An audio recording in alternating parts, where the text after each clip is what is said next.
Do you want to improve your happiness for the rest of your life?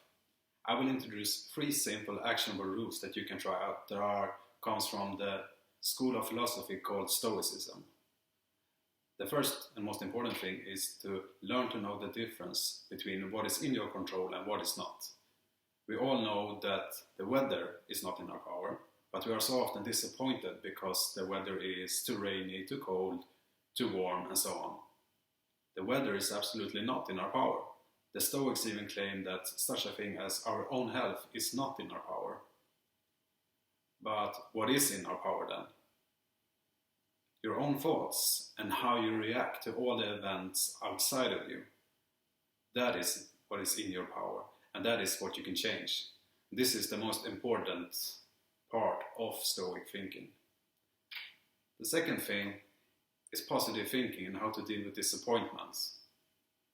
So the Stoics realized that human beings' intuitive way of hoping for the best and telling one each other that everything will work out fine is not the best way to deal with things. Instead, they thought you should have a more realistic or even a negative outlook on future events. This will let you deal better with disappointments. For example, when you're planning a dinner party with your friends, you probably instantly get the picture inside your head that you will have your 5 friends sitting together, laughing, having fun, with you in the middle of everything.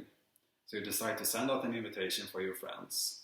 What happens is, of course, one of your friends immediately declines and says he has other plans. Not a big problem. But then, just before the dinner, 4 of your friends can come. And the 5th one is feeling a little bit sick.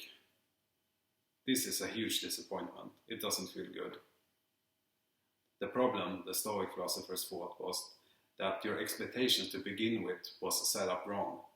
You should have expected the event to be cancelled, and if you are lucky, one of your guests would show up. If the event would be cancelled, your expectations will already be aligned, and it will not be such a huge blow. If all your friends can make it, it will be a great surprise and a positive outcome anyway. The third thing is about possessions. So a Cynic philosopher named Diogenes, he said they decided to live inside a wooden wine barrel out on the street with few possessions. The Stoic philosophers took some examples of Cynic philosophy, but they didn't think it was necessary to live out in the streets in a wooden barrel. Instead, they believed that it's more important to realize that the things you have, your possessions, are guaranteed to be stolen or to break or to just disappear. You have to realize that, again, everything outside your own realm of thoughts does not belong to you. You can't keep your computer, your phone or car or your money or your family members forever. They don't belong to you, and someday they will suddenly disappear. Reclaimed maybe by the Roman goddess of fortune, Fortuna. The Romans believed she was the one in power to add or to take away good fortune. These are some of the most important aspects in Stoicism.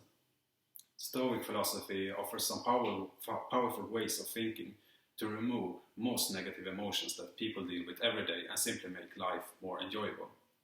Remember what you can control, set your expectations, and remember the goddess of fortune.